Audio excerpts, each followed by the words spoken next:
ಎಲ್ರಿಗೂ ನಮಸ್ಕಾರ. ಇನ್ಫೋಸ್ಟ್ರೀಮ್ ಯೂಟ್ಯೂಬ್ ಚಾನಲ್ಗೆ ಮತ್ತೊಮ್ಮೆ ಸ್ವಾಗತ. ಈ ವಿಡಿಯೋದಲ್ಲಿ ನಾವು ಇನ್ನೊಂದು ಪ್ರಾಬ್ಲಮ್ ಅನ್ನ ಡಿಸ್ಕಸ್ ಮಾಡ್ತಾ ಹೋಗೋಣ. ಕೊಟ್ಟಿರುವಂತಹ ಇನ್ಫಿಕ್ಸ್ ಎಕ್ಸ್ಪ್ರೆಷನ್ ಅನ್ನ ಯಾವ ರೀತಿ ಪ್ರಿಫಿಕ್ಸ್ ಆಗಿ ಕನ್ವರ್ಟ್ ಮಾಡೋದು ಅಂತ. ಸೊ ಫಸ್ಟ್ ಇನ್ಫಿಕ್ಸ್ ಅಂದ್ರೇನು, ಪ್ರಿಫಿಕ್ಸ್ ಅಂದ್ರೇನು ಅಂತ ಗೊತ್ತಾಗ್ಲಿ. ಎ ಮತ್ತೆ ಬಿ ಅನ್ನೋದೆರಡು ಆಪರೆಂಟ್ಸ್ ಗಳಿದಾವೆ ಅಂತ ಅನ್ಕೊಳ್ಳಿ. ಸೊ ನಂಬರ್ಸ್ ಇರ್ಬೋದು, ಇಲ್ಲ ಅಂತಂದ್ರೆ ಈ ತರ ಆಲ್ಫಾಬೆಟ್ಸ್ ಗಳನ್ನ ನಾವೇನಂತ ಕರಿತೀವಿ, ಆಪರೆಂಟ್ಸ್ ಅಂತ ಕರಿತೀವಿ.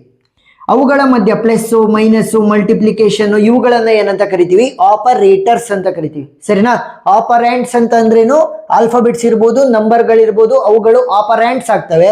ಪ್ಲಸ್ ಮೈನಸ್ ಮಲ್ಟಿಪ್ಲಿಕೇಶನ್ ಎಕ್ಸ್ಪೋನೆನ್ಷಿಯಲ್ ಇವೆಲ್ಲ ಏನಾಗ್ತವೆ, ಆಪರೇಟರ್ಸ್ ಆಗ್ತವೆ. ಸರಿನಾ? ಇದೇನಿದು, ಇದು ಇನ್ಫಿಕ್ಸ್ ಎಕ್ಸ್ಪ್ರೆಷನ್. ಗೊತ್ತಾಯ್ತಾ? ಇನ್ಫಿಕ್ಸ್ ಎಕ್ಸ್ಪ್ರೆಷನ್ ಅಂದ್ರೆ ಒಂದು ಆಪರೆಂಡು, ಇದು ಎರಡನೇ ಆಪರೆಂಡು, ಅವುಗಳ ಮಧ್ಯೆ ನನಗೆ ಆಪರೇಟರ್ ಇದೆ. ಎರಡು ಆಪರೆಂಡ್ ಮಧ್ಯೆ ಒಂದು ಆಪರೇಟರ್ ಇದ್ರೆ ಅದನ್ನ ನಾವೇನಂತ ಕರಿತೀವಿ, ಇನ್ಫಿಕ್ಸ್ ಎಕ್ಸ್ಪ್ರೆಷನ್. ಅದನ್ನ ನಾನು ಪ್ರಿಫಿಕ್ಸ್ ಆಗಿ ಕನ್ವರ್ಟ್ ಮಾಡ್ಬೇಕು. ಪ್ರಿ ಅಂತ ಅಂದ್ರೇನು, ಮುಂದೆ. ಸೊ ಆಪರೇಟರ್ ಫಸ್ಟ್ ಬರುತ್ತೆ, ಆಮೇಲೆ ಆಪರೆಂಡ್ 1 ಬರುತ್ತೆ, ಆಮೇಲೆ ಆಪರೆಂಡ್ 2 ಬರುತ್ತೆ. ಸೊ ಇದನ್ನ ಏನಾದ್ರು ಕನ್ವರ್ಟ್ ಮಾಡ್ಬೇಕು ಅಂದ್ರೆ first operator, next operand 1 is A, operand 2 ಯಾವ್ದಿರೋದು ಬಿ. ಗೊತ್ತಾಯ್ತಾ? Yes, simple. ಸೊ ಇನ್ಫಿಕ್ಸ್ ಅಂದ್ರೇನು, ಎರಡು ಆಪರೆಂಡ್ಗಳ ಮಧ್ಯೆ ಒಂದು ಆಪರೇಟರ್. ಪ್ರಿಫಿಕ್ಸ್ ಅಂತ ಅಂದ್ರೇನು, ಆ ಆಪರೇಟರ್ ಫಸ್ಟ್ ಬರುತ್ತೆ, ಆಮೇಲೆ ಆಪರೆಂಡ್ 1, ಆಮೇಲೆ ಆಪರೆಂಡ್ 2. ಸರಿನಾ? ಈ ತರ ನಿಮಗೆ ಕ್ವಶನ್ ಅಲ್ಲಿ ಸಾಲ್ವ್ ಮಾಡೋದಕ್ಕೆ ಕೇಳಲ್ಲ. ಪೇಪರ್ ಅಲ್ಲಿ ನಿಮಗೆ ಸ್ಟ್ಯಾಕ್ ಮೆಥಡ್ ಅನ್ನ ಯೂಸ್ ಮಾಡ್ಕೊಂಡು ಸಾಲ್ವ್ ಮಾಡಕ್ ಕೇಳ್ತಾರೆ. ನಾನು ಎಕ್ಸ್ಪ್ಲೈನ್ ಮಾಡ್ತಾ ಹೋಗ್ತೀನಿ. ಅದಕ್ಕಿಂತ ಮುಂಚೆ ನಾವು ಆಪರೇಟರ್ ಪ್ರಿಸಿಡೆನ್ಸ್ ಬಗ್ಗೆ ಸ್ವಲ್ಪ ಡಿಸ್ಕಸ್ ಮಾಡೋಣ. ಆಪರೇಟರ್ ಪ್ರಿಸಿಡೆನ್ಸ್ ಅಂದ್ರೇನು, ನಾನು ಆಲ್ರೆಡಿ ಹೇಳಿದೆ. ಪ್ಲಸ್ ಮೈನಸ್ ಮಲ್ಟಿಪ್ಲಿಕೇಶನ್ ಎಕ್ಸ್ಪೋನೆನ್ಷಿಯಲ್ ಇವೆಲ್ಲವನ್ನು ಕೂಡ ನಾವು ಆಪರೇಟರ್ ಅಂತ ಕರಿತೀವಿ. ಹಾಗಾದ್ರೆ ಅದಕ್ಕೆ ಪ್ರಿಫರೆನ್ಸ್ ಇರ್ಬೇಕಲ್ವಾ, ಯಾರು ಫಸ್ಟ್, ನೆಕ್ಸ್ಟ್ ಯಾರಿಗೆ ಜಾಸ್ತಿ ಪ್ರಿಫರೆನ್ಸ್, ನೆಕ್ಸ್ಟ್ ಯಾರಿಗೆ ಜಾಸ್ತಿ ಪ್ರಿಫರೆನ್ಸ್ ಅಂತ. ಆ ತರ ಫಸ್ಟ್ ಪ್ರೆಸಿಡೆನ್ಸ್ ಯಾರಿಗಿರೋದು, ನಮಗೆ ಬ್ರಾಕೆಟ್ಸ್. ಈ ತರ ಬ್ರಾಕೆಟ್ಸ್ ಬರ್ಬೋದು, ಫ್ಲವರ್ ಬ್ರಾಕೆಟ್ಸ್ ಬರ್ಬೋದು, ಬಾಕ್ಸ್ ಟೈಪಲ್ ಬ್ರಾಕೆಟ್ಸ್ ಬರ್ಬೋದು, ಎಲ್ಲ ಕೂಡ ಸೇಮ್. ಫಸ್ಟ್ ಬ್ರಾಕೆಟ್ಗಳಿಗೆ ಪ್ರಿಫರೆನ್ಸ್. ನೆಕ್ಸ್ಟ್ ನನಗೆ ಎಕ್ಸ್ಪೋನೆನ್ಷಿಯಲ್ ಅಥವಾ ಡಾಲರ್.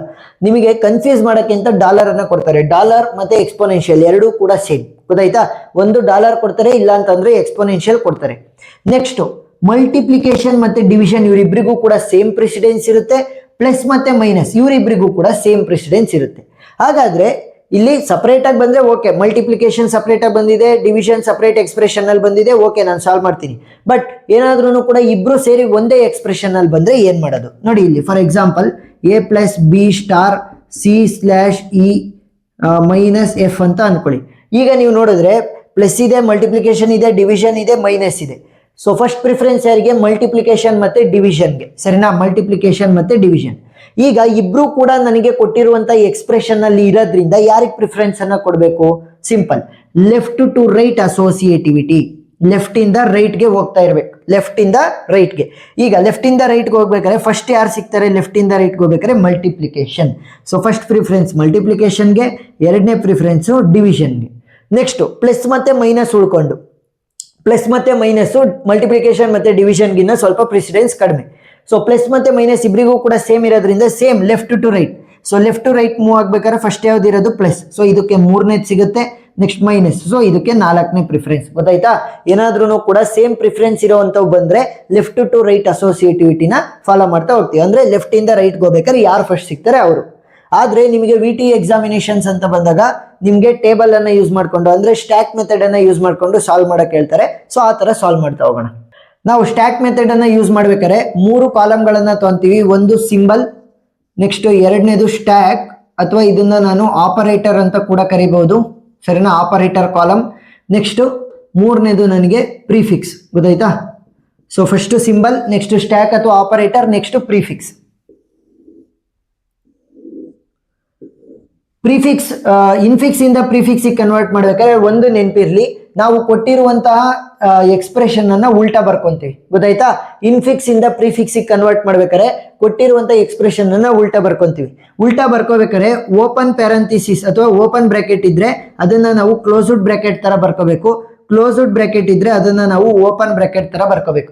ಇದೊಂದು ಉಲ್ಟಾ ಅನ್ನೋದ್ ಬಿಟ್ರೆ plus minus E C D ಎಲ್ಲ ಇದಾವಲ್ಲ, ಅವುಗಳನ್ನ ಆಸ್ ಇಟ್ ಈಸ್ ಬರ್ಕೊಂತೀವಿ. ನೋಡಿ ಇಲ್ಲಿ ಕ್ಲೋಸ್ಡ್ ಬ್ರಾಕೆಟ್ ಇದ್ರೆ ಅದನ್ನ ಓಪನ್ ಬ್ರಾಕೆಟ್ ತರ ಬರ್ಕೋಬೇಕು. ನೆಕ್ಸ್ಟ್ ಈ ಸೇಮ್ ಇರುತ್ತೆ, ಮಲ್ಟಿಪ್ಲಿಕೇಶನ್ ಸೇಮ್ ಇರುತ್ತೆ. ಕ್ಲೋಸ್ಡ್ ಬ್ರಾಕೆಟ್ ಇದ್ರೆ ಅದನ್ನ ಓಪನ್ ಬ್ರಾಕೆಟ್ ಆಗಿ ಬರ್ಕೋಬೇಕು.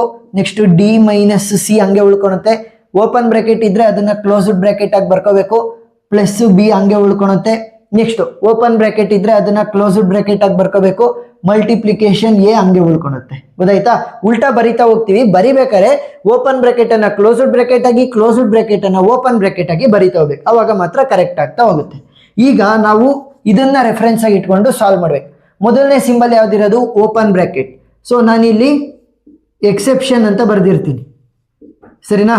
ಆಪರೇಟರ್ ಪ್ರೆಸಿಡೆನ್ಸ್ ಅಲ್ಲಿ ಎಕ್ಸೆಪ್ಷನ್ ಅಂತ ಬರಿತೀನಿ. ನನಗೇನಾದ್ರೂ ಕೂಡ ಓಪನ್ ಬ್ರಾಕೆಟ್ ಬಂತು ಅಂತಂದ್ರೆ ಅದನ್ನ ಡೈರೆಕ್ಟ್ ಆಗಿ ಸ್ಟ್ಯಾಕ್ಗೆ ಹಾಕ್ತಾ ಹೋಗಿ. ಸರಿನಾ? ನಾನು ಯಾವ ರೀತಿ ಸಾಲ್ವ್ ಮಾಡೋದು ಅಂತ ಹೇಳ್ತಾ ಹೋಗ್ತೀನಿ. ಅದು ಎಕ್ಸೆಪ್ಷನ್. ಸೊ ಪ್ರಿಫಿಕ್ಸ್ ಅಲ್ಲಿ ಇನ್ನೂ ಕೂಡ ಯಾವುದನ್ನ ಹಾಕಿಲ್ಲ, ಯಾಕಂತಂದ್ರೆ ಇದೇ ಮೊದಲನೇ ಎಲಿಮೆಂಟ್ ನಾವು ಟ್ರಾವರ್ಸ್ ಮಾಡಿರೋದು. ನೆಕ್ಸ್ಟ್ ಈ ಏನು? ಈ ಆಪರೇಟರ್ ನಾನು ಹೇಳಿದ್ದೀನಿ, ಆಲ್ಫಾಬೆಟ್ಸ್ ಇರ್ಬೋದು ಮತ್ತೆ ನಂಬರ್ಗಳನ್ನ ನಾವು ಆಪರೆಂಟ್ಸ್ ಅಂತ ಕರಿತಾ ಹೋಗ್ತೀವಿ. ಸೊ ಪ್ಲಸ್ ಮೈನಸ್ ಮಲ್ಟಿಪ್ಲಿಕೇಶನ್ ಎಲ್ಲ ಆಪರೇಟರ್ಸ್. ಯಾವಾಗ ನನಗೆ ಆಪರೆಂಟ್ ಬರುತ್ತೆ ಅದನ್ನ ಡೈರೆಕ್ಟ್ ಆಗಿ ನಾನು ಪ್ರಿಫಿಕ್ಸಿಗೆ ಬರಿಬೇಕು. ಸೊ ಇಲ್ಲೇನಾಗುತ್ತೆ, ಇಲ್ಲಿ ಪ್ರೀವಿಯಸ್ ಅಲ್ಲಿ ಏನಿದೆ ಅದು ಆಸ್ ಇಟ್ ಈಸ್ ಕಾಪಿ ಆಗುತ್ತೆ. ಗೊತ್ತಾಯ್ತಾ? ಆಪರೆಂಟ್ ಬಂದ್ರೆ ಡೈರೆಕ್ಟ್ ಆಗಿ ಪ್ರಿಫಿಕ್ಸಿಗೆ ಬರಿಬೇಕು. Next multiplication. So open bracket ಇತ್ತು ಅಂತಂದ್ರೆ ಅದ್ರ ಹಿಂದೆ ಮತ್ತೆ ಮುಂದೆ ಏನೇ ಇದ್ರೂ ಕೂಡ ಸುಮ್ಮನೆ ಡೈರೆಕ್ಟ್ ಆಗಿ ಇನ್ಸರ್ಟ್ ಮಾಡ್ತಾ ಇರಬೇಕು. ಸರಿನಾ? ಸೊ ಮಲ್ಟಿಪ್ಲಿಕೇಶನ್ ಇನ್ಸರ್ಟ್ ಮಾಡಿದೆ. ಇದು as it is from the previous step. Next open bracket ಮತ್ತೆ ಬಂತು. So open bracket multiplication open bracket. ನಾನು ಹೇಳಿದ್ದೀನಿ ಇಲ್ಲಿ ಓಪನ್ ಬ್ರಾಕೆಟ್ ಹಿಂದೆ ಏನಾರು ಇರಲಿ ಮುಂದೆ ಏನಾರು ಇರಲಿ ಸುಮ್ಮನೆ ಇನ್ಸರ್ಟ್ ಮಾಡ್ತಾ ಇರ್ಬೇಕು. ಯಾವ ರೀತಿ ಸಾಲ್ವ್ ಮಾಡೋದು ಅಂತ ನಾನು ಹೇಳ್ತೀನಿ. ಈ will be as it is. Next D ನನಗೆ ಆಪರೆಂಟ್. ಸೊ ಏನ್ ಮಾಡಬೇಕು? ಆಪರೆಂಟ್ ಬಂದ್ರೆ ಡೈರೆಕ್ಟ್ ಆಗಿ ನಾವು ಇನ್ಸರ್ಟ್ ಮಾಡ್ತಾ ಹೋಗ್ತೀವಿ ಪ್ರಿಫಿಕ್ಸ್ಗೆ. ಸೊ ಇದು as it is from the previous step. Next minus ಬಂತು. ಟಾಪ್ ಆಫ್ ದಿ ಸ್ಟ್ಯಾಕ್ ಅಲ್ಲಿ ಓಪನ್ ಬ್ರಾಕೆಟ್ ಇದೆ. ನಾನು ಹೇಳಿದ್ದೀನಿ ಓಪನ್ ಬ್ರಾಕೆಟ್ ಇದ್ರೆ ಸುಮ್ಮನೆ ಇನ್ಸರ್ಟ್ ಮಾಡ್ತಾ ಇರಬೇಕು. ಸೊ ಮೈನಸ್ ಇ ಮತ್ತೆ D as it is from the previous step. Next C. So C is N operant ಅಂತಂದ್ರೆ ಏನ್ ಮಾಡ್ತೀವಿ? ಪ್ರಿಫಿಕ್ಸ್ಗೆ ಡೈರೆಕ್ಟ್ ಆಗಿ ಇನ್ಸರ್ಟ್ ಮಾಡ್ತೀವಿ. ಸೊ ಆಪರೆಂಟ್ ಇದ್ರೆ ಡೈರೆಕ್ಟ್ ಆಗಿ ಇನ್ಸರ್ಟ್. ನೆಕ್ಸ್ಟ್ ಕ್ಲೋಸ್ಡ್ ಬ್ರಾಕೆಟ್ ಬಂತು. ಈಗ ವೆರಿ ಇಂಪಾರ್ಟೆಂಟ್. ಕ್ಲೋಸ್ಡ್ ಬ್ರಾಕೆಟ್ ಬಂದಾಗ open bracket multiplication open bracket minus ಇತ್ತು ನನಗೆ. ಈಗ ಒಂದು ಕ್ಲೋಸ್ಡ್ ಬ್ರಾಕೆಟ್ ಬಂದಿದೆ. ಇಲ್ಲಿ ನೋಡಿ, ಓಪನ್ ಮತ್ತೆ ಕ್ಲೋಸ್ಡ್ ಬ್ರಾಕೆಟ್ ಒಳಗಡೆ ಮೈನಸ್ ಬಂತು. ಸೊ ಈಗ ನಾನು ಏನ್ ಮಾಡ್ಬೇಕು ಅಂದ್ರೆ ಓಪನ್ ಮತ್ತೆ ಕ್ಲೋಸ್ಡ್ ಬ್ರಾಕೆಟ್ ಒಳಗಡೆ ಏನು ಆಪರೇಟರ್ ಬಂದಿರುತ್ತೆ ಅದನ್ನ ಈ ಕಡೆ ಪಾಪ್ ಔಟ್ ಮಾಡಬೇಕು. ಅಂತಂದ್ರೆ ಅದನ್ನ ಶಿಫ್ಟ್ ಮಾಡ್ಬೇಕು. ಏನು ಓಪನ್ ಮತ್ತೆ ಕ್ಲೋಸ್ಡ್ ಬ್ರಾಕೆಟ್ ಒಳಗಡೆ ಬಂದಿರುತ್ತೆ ಅದನ್ನ ಈ ಕಡೆ ಶಿಫ್ಟ್ ಮಾಡ್ಬೇಕು. ಅಲ್ಲಿವರೆಗೂ ಕೂಡ ನಾವು ಸುಮ್ಮನೆ ಪ್ರೊಸೀಡ್ ಆಗ್ತಾ ಇರ್ತೀವಿ. ಈಗ ಮೈನಸ್ ಆ ಕಡೆಗೆ ಶಿಫ್ಟ್ ಆಯ್ತಾ? ಸೊ ಅದನ್ನ ಎನ್ಕ್ಲೋಸ್ ಮಾಡಿದ್ದಂತ ಓಪನ್ ಮತ್ತೆ ಕ್ಲೋಸ್ಡ್ ಬ್ರಾಕೆಟ್ ಕೂಡ ನಮಗೆ ವ್ಯಾನಿಶ್ ಆಗುತ್ತೆ ಅಂತ ಅಂದ್ರೆ ತೆಗೆದಾಕ್ತಿವಿ. ಯಾಕಂತಂದ್ರೆ ನಾವು ಇನ್ಫಿಕ್ಸ್ ಎಕ್ಸ್ಪ್ರೆಷನ್ ಅಲ್ಲಿ ಮಾತ್ರ ನಾವು ಓಪನ್ ಮತ್ತೆ ಕ್ಲೋಸ್ಡ್ ಬ್ರಾಕೆಟ್ ಅಥವಾ ಬ್ರಾಕೆಟ್ ಗಳನ್ನ ಯೂಸ್ ಮಾಡ್ತೀವಿ. ಪ್ರಿಫಿಕ್ಸ್ ಅಥವಾ ಪೋಸ್ಟ್ ಫಿಕ್ಸ್ ಅಲ್ಲಿ ನಾವು ಯೂಸ್ ಮಾಡಲ್ಲ. ಗೊತ್ತಾಯ್ತಾ? ಇನ್ಫಿಕ್ಸ್ ಅಲ್ಲಿ ಮಾತ್ರ ಬ್ರಾಕೆಟ್ಗಳು ಅಥವಾ ಪ್ಯಾರಂಥಿಸಿಸ್ ಯೂಸ್ ಆಗೋದು. ಪ್ರಿಫಿಕ್ಸ್ ಮತ್ತೆ ಪೋಸ್ಟ್ ಫಿಕ್ಸ್ ಅಲ್ಲಿ ನಾವು ಯಾವುದೇ ಕಾರಣಕ್ಕೂ ಕೂಡ ಬ್ರಾಕೆಟ್ಸ್ ಗಳನ್ನ ಯೂಸ್ ಮಾಡ್ತಾ ಹೋಗಲ್ಲ. ಸೊ ಅದಕ್ಕೋಸ್ಕರ ಏನು ಎನ್ಕ್ಲೋಸ್ ಮಾಡಿದ್ದು ಮೈನಸ್ ಆ ಕಡೆಗೆ ಪಾಪ್ ಔಟ್ ಆದ ತಕ್ಷಣ ಓಪನ್ ಮತ್ತೆ ಕ್ಲೋಸ್ಡ್ ಬ್ರಾಕೆಟ್ ಕೂಡ ನಮಗೆ ವ್ಯಾನಿಶ್ ಆಗ್ತದೆ, ಅಂದ್ರೆ ಕಳೆದೋಗ್ತದೆ. ನೆಕ್ಸ್ಟ್ ಯಾವ ಸಿಂಬಲ್ ಇರೋದು? ಪ್ಲಸ್. ಸೊ ಪ್ಲಸ್ ಅನ್ನ ಇನ್ಸರ್ಟ್ ಮಾಡಬೇಕು. ಟಾಪ್ ಆಫ್ ದಿ ಸ್ಟ್ಯಾಕ್ ಅಲ್ಲಿ ಏನಿದೆ ನೋಡಿ, ಮಲ್ಟಿಪ್ಲಿಕೇಶನ್. ನಾನು ಹೇಳಿದ್ದೀನಿ ಏನಾದ್ರೂ ಬ್ರಾಕೆಟ್ ಇದ್ರೆ ಓಕೆ, ಅದನ್ನ ನಾವು ಹೆಂಗೋ ಇನ್ಸರ್ಟ್ ಮಾಡ್ತಾ ಹೋಗ್ತೀವಿ. But top of the stack ಅಲ್ಲಿ ಈಗ ನನಗೆ ಮಲ್ಟಿಪ್ಲಿಕೇಶನ್ ಇದೆ. ಹೊಸದಾಗಿ ಇನ್ಸರ್ಟ್ ಮಾಡ್ತಿರೋದು ಪ್ಲಸ್. ಏನಾದ್ರೂ ಕೂಡ precedence of the new operator. ಸರಿನಾ? ನ್ಯೂ ಆಪರೇಟರ್ ಅಂದ್ರೇನು?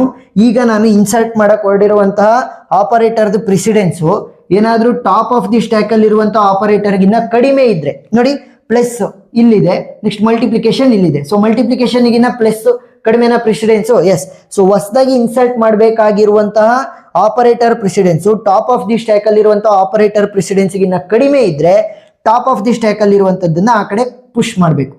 ಸೊ ಇಲ್ಲಿ ಪುಷ್ ಅಂತ ಬರೀರಿ. ಸೊ ಏನ್ ಮಾಡಬೇಕು? ಟಾಪ್ ಆಫ್ ದಿ ಸ್ಟ್ಯಾಕ್ ಅಲ್ಲಿ ಇರೋದನ್ನ ಈ ಕಡೆ ಪುಷ್ ಮಾಡ್ತೀನಿ. E B C minus multiplication ಆ ಕಡೆ ಪುಷ್ ಆಗುತ್ತೆ. ಓಪನ್ ಬ್ರಾಕೆಟ್ ಇತ್ತು, ಈಗ ಪ್ಲಸ್ ಇಲ್ಲಿ ಬಂದು ಕೂತ್ಕೊಳ್ಳುತ್ತೆ. ಗೊತ್ತಾಯ್ತಾ? ಏನಾದ್ರೂ ಕೂಡ ನಾನು ಹೊಸದಾಗಿ ಇನ್ಸರ್ಟ್ ಮಾಡಬೇಕಾಗಿರುವಂತ operator top of the stack ಅಲ್ಲಿ ಇರುವಂತ ಆಪರೇಟರ್ ಗಿನ್ನ ಕಡಿಮೆ ಪ್ರೆಸಿಡೆನ್ಸ್ ಇದ್ರೆ ಆಗ ಟಾಪ್ ಆಫ್ ದಿ ಸ್ಟ್ಯಾಕ್ ಅಲ್ಲಿ ಇರುವಂತ ಆಪರೇಟರ್ ಅನ್ನ ಆ ಕಡೆ ಪುಷ್ ಮಾಡಿ ನಾನು ಪ್ಲಸ್ ಅನ್ನ ಇಲ್ಲಿಗೆ ತಗೊಂಡ್ಬಂದು ಕೂರಿಸ್ತೀನಿ. ಅದೇ ಇದರ ಉಲ್ಟಾ ಆದ್ರೆ, ಅಂದ್ರೆ ನ್ಯೂ ಆಪರೇಟರ್ ಹೊಸದಾಗಿ ನಾನೇನಾದ್ರೂ ಆಪರೇಟರ್ ಅನ್ನ ಇನ್ಸರ್ಟ್ ಮಾಡಕ್ ಹೋದಾಗ ಅದ್ರದ್ದು ಪ್ರೆಸಿಡೆನ್ಸ್ ಜಾಸ್ತಿ ಇದ್ರೆ ಟಾಪ್ ಆಫ್ ದಿ ಸ್ಟ್ಯಾಕ್ ಆಪರೇಟರ್ಗಿನ್ನ ಅವಾಗ ಏನ್ ಮಾಡಬೇಕು? Keep it as it is. ಸರಿನಾ? Keep it as it is ಅಂತ ಅಂದ್ರೆ ಅದ್ರ ಜೊತೆಗೆ ಬರೀತಾ ಹೋಗ್ಬೇಕು. ಫಾರ್ ಎಕ್ಸಾಂಪಲ್ ಇವಾಗ ನಾನು ಇವಾಗ ಏನಾದ್ರೂ ಇಲ್ಲಿ ಪ್ಲಸ್ ಇದೆ, ನಾನೇನಾದ್ರೂ ಮಲ್ಟಿಪ್ಲಿಕೇಶನ್ ಅನ್ನ ಇನ್ಸರ್ಟ್ ಮಾಡಬೇಕು ಅಂತ ಅನ್ಕೊಳ್ಳಿ. ಈಗ ಮಲ್ಟಿಪ್ಲಿಕೇಶನ್ ಇನ್ಸರ್ಟ್ ಮಾಡಬೇಕು. ಟಾಪ್ ಆಫ್ ದಿ ಸ್ಟ್ಯಾಕ್ ಅಲ್ಲಿ ಏನಿದೆ? Plus. So plus is having less precedence than multiplication ಅಲ್ವಾ. If my new operator is having higher precedence than the top of the stack, ಅವಾಗ ಏನ್ ಮಾಡಬೇಕು, ಆಸ್ ಇಟ್ ಈಸ್ ಸುಮ್ಮನೆ ಜೊತೆಲಿ ಬರೀದ್ ಬಿಡ್ಬೇಕು, ಸರಿನಾ. ಪ್ಲಸ್ ಇತ್ತು ಅದ್ರ ಜೊತೆಗೆ ಮಲ್ಟಿಪ್ಲಿಕೇಶನ್ ಬರಬೇಕು. ಯಾವಾಗ ಹೊಸದಾಗಿ ಇನ್ಸರ್ಟ್ ಮಾಡ್ತಿರೋದು ಏನಾದ್ರು ಟಾಪ್ ಆಫ್ ದಿ ಸ್ಟ್ಯಾಕಿಗಿನ್ನ ಪ್ರಿಸಿಡೆನ್ಸ್ ಜಾಸ್ತಿ ಇದ್ದಾಗ, ಅದೇ ಏನಾದ್ರೂ ಕೂಡ ಈ ಒಂದು ಕಂಡೀಷನ್ ಪ್ರಕಾರ ಹೊಸದಾಗಿ ಇನ್ಸರ್ಟ್ ಮಾಡ್ತಾ ಇರೋದು ಟಾಪ್ ಆಫ್ ದಿ ಸ್ಟ್ಯಾಕಿಗಿನ್ನ ಏನಾದ್ರೂ ಪ್ರಿಸಿಡೆನ್ಸ್ ಕಡಿಮೆ ಇದ್ರೆ ಆಗ ಅದನ್ನ ಆ ಕಡೆ ಪುಷ್ ಮಾಡಬೇಕು, ಟಾಪ್ ಆಫ್ ದಿ ಸ್ಟ್ಯಾಕ್ ಅಲ್ಲಿರೋದನ್ನ. ಇದು ಮಾಮೂಲಿ ಬಂದು ಕೂತ್ಕೊಳುತ್ತೆ. ಗೊತ್ತಾಯ್ತಾ? ಒಂದೆರಡು ಪ್ರಾಬ್ಲಮ್ ಅನ್ನ ಸಾಲ್ವ್ ಮಾಡಿದಾಗ ನಿಮಗೆ ಕ್ಲಿಯರ್ ಆಗ್ತಾ ಹೋಗುತ್ತೆ concept. Yes, next B. So B is an operand. So operand ಬಂದ್ರೆ ಏನ್ ಮಾಡ್ತೀವಿ, ಡೈರೆಕ್ಟ್ ಆಗಿ ನಾವು ಪ್ರಿಫಿಕ್ಸ್ಗೆ ಬರಿತಾ ಹೋಗ್ತೀವಿ. ಸೊ ಯಾವ್ದಾದ್ರು ಆಪರೆಂಡ್ ಬಿ. ಸೊ ಇಲ್ಲಿ ಜಾಗ ಇಲ್ಲ, ಇಲ್ಲಿ ಬರಿತಾ ಹೋಗ್ತೀನಿ ಇವಾಗ. ಸೊ ಇಲ್ಲಿ ನಾನು ಸಿಂಬಲ್ ಅನ್ನ ತಗೊಂತೀನಿ, ನೆಕ್ಸ್ಟ್ ಸ್ಟ್ಯಾಕ್ ಇಲ್ಲಿ ತಗೊಂತೀನಿ, ನೆಕ್ಸ್ಟ್ ಪ್ರಿಫಿಕ್ಸ್, ಸರಿನಾ. ಎಸ್, ನೆಕ್ಸ್ಟ್ ಸಿಂಬಲ್ ಯಾವುದು ನನಗಿರೋದು, ಕ್ಲೋಸ್ಡ್ ಬ್ರ್ಯಾಕೆಟ್. ಸೊ ಇಲ್ಲಿ ಏನೇನಿದೆ, ನನಗೆ ಕ್ಲೋಸ್ಡ್ ಬ್ರ್ಯಾಕೆಟ್ ಬಂದಿದೆ. ಸೊ ಓಪನ್ ಬ್ರ್ಯಾಕೆಟ್ ಪ್ಲಸ್ ಇತ್ತು, ಈಗ ಕ್ಲೋಸ್ಡ್ ಬ್ರ್ಯಾಕೆಟ್ ಬಂತು. ಇಲ್ಲಿ ನನಗೇನೇನಿತ್ತು, ಪ್ರಿಫಿಕ್ಸ್ ಅಲ್ಲಿ E D C minus star B ಇತ್ತು. ಈಗ ಓಪನ್ ಮತ್ತೆ ಕ್ಲೋಸ್ಡ್ ಬ್ರ್ಯಾಕೆಟ್ ಒಳಗಡೆ ಒಂದು ಆಪರೇಟರ್ ಇದೆ. ಸೊ ಅದನ್ನ ಏನ್ ಮಾಡಬೇಕು, ಆ ಕಡೆ ಶಿಫ್ಟ್ ಮಾಡಬೇಕು. ಗೊತ್ತಾಯ್ತಾ? ಓಪನ್ ಮತ್ತೆ ಕ್ಲೋಸ್ಡ್ ಬ್ರ್ಯಾಕೆಟ್ ಒಳಗಡೆ ಇರುವಂತ ಆಪರೇಟರ್ ಅನ್ನ ಆ ಕಡೆ ಶಿಫ್ಟ್ ಮಾಡ್ತೀನಿ. ಸೊ ಅದು ಶಿಫ್ಟ್ ಆದ ತಕ್ಷಣ ಅದನ್ನ ಎನ್ಕ್ಲೋಸ್ ಮಾಡಿದ್ದಂತ ಓಪನ್ ಬ್ರ್ಯಾಕೆಟ್ ಮತ್ತೆ ಕ್ಲೋಸ್ಡ್ ಬ್ರ್ಯಾಕೆಟ್ ಎರಡು ಕೂಡ ವ್ಯಾನಿಶ್ ಆಗ್ತವೆ. ಯಾಕೆ? ಓಪನ್ ಮತ್ತೆ ಕ್ಲೋಸ್ಡ್ ಬ್ರ್ಯಾಕೆಟ್ ಅನ್ನ ನಾವು ಯಾವುದೇ ಕಾರಣಕ್ಕೂ ಕೂಡ ಪ್ರಿಫಿಕ್ಸ್ ಎಕ್ಸ್ಪ್ರೆಷನ್ ಅಲ್ಲಿ ಯೂಸ್ ಮಾಡಲ್ಲ.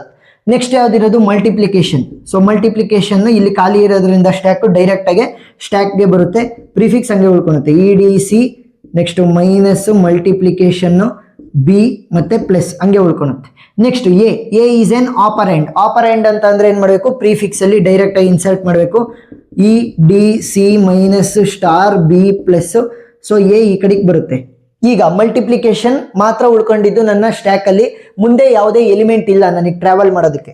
ಸೊ ಅದಕ್ಕೋಸ್ಕರ ಏನ್ ಮಾಡ್ಬೋದು, E D C minus star B plus A. ಈ ಮಲ್ಟಿಪ್ಲಿಕೇಶನ್ ಇದೆಯಲ್ಲ, ಇದನ್ನ ಆ ಕಡೆ ಕಳಿಸಿ ಈ ಸ್ಟ್ಯಾಕ್ ಅನ್ನ ಖಾಲಿ ಮಾಡಾಕ್ತೀನಿ. ಖಾಲಿ ಅಂತಂದ್ರೇನು, ಫುಲ್ ಎಂಟಿ ಮಾಡೋದು. ಯಾಕಂತಂದ್ರೆ ಮುಂದೆ ಯಾವುದೋ ಎಲಿಮೆಂಟ್ ಇಲ್ವಲ್ಲ ಅಥವಾ ಸಿಂಬಲ್ ಇಲ್ವಲ್ಲ, ಅದಕ್ಕೋಸ್ಕರ. ಸೊ ಇದನ್ನ ಈ ಕಡೆ ಕಳಿಸ್ತೀನಿ. ಇದು ಕರೆಕ್ಟ್ ಆನ್ಸರ್ ಇಲ್ಲ. ಯಾಕೆ? ಕೊಟ್ಟಿದ್ದಂತ ಕ್ವಶನ್ ಅನ್ನ ನಾವು ಉಲ್ಟಾ ಮಾಡಿ ಆನ್ಸರ್ ಬರ್ದಿದೀವಿ. ಈಗ ಏನ್ ಮಾಡ್ಬೇಕು, ಆನ್ಸರ್ ಅನ್ನ ಉಲ್ಟಾ ಬರೆದ್ರೆ ನಮಗೆ ಸರಿ ಆಯ್ತು, ಸರಿನಾ. ಕ್ವಶನ್ ಉಲ್ಟಾ ಮಾಡಿ ಸಾಲ್ವ್ ಮಾಡಿದೀವಿ. ಸೊ ಆನ್ಸರ್ ಅನ್ನ ಉಲ್ಟಾ ಮಾಡಿದ್ರೆ ನಮಗೆ ಫೈನಲ್ ಆನ್ಸರ್ ಸಿಗುತ್ತೆ. Multiplication A plus B star minus C D E. So this is the final answer. So ಇದೇನಾಗಿರುತ್ತೆ, this is the prefix expression for the given infix expression. So ಈ ತರ ಈ ಎರಡು ಪಾಯಿಂಟ್ಗಳು ವೆರಿ ಇಂಪಾರ್ಟೆಂಟು. ಸೊ ಒಂದ್ 2-3 problem ಅನ್ನ extra solve ಮಾಡ್ತಾ ನಿಮಗೆ ಕ್ಲಿಯರ್ ಆಗ್ತಾ ಹೋಗುತ್ತೆ. So previous year question paper ಇರ್ಬೋದು, ಮಾಡಲ್ ಕ್ವಶನ್ ಪೇಪರ್ ಎಲ್ಲ ಸಾಲ್ವ್ ಮಾಡಿದೀನಿ. ಆ ಎಲ್ಲ ವಿಡಿಯೋ ಲಿಂಕ್ಸ್ ನಿಮಗೆ ಡಿಸ್ಕ್ರಿಪ್ಷನ್ ಅಲ್ಲಿ ಸಿಗ್ತವೆ, ನೀವು ನೋಡ್ಬೋದು. ವಿಡಿಯೋ ಇಷ್ಟ ಆಗಿದ್ರೆ ಸಬ್ಸ್ಕ್ರೈಬ್ ಆಗೋದನ್ನ ಮರಿಬೇಡಿ. Thank you for watching.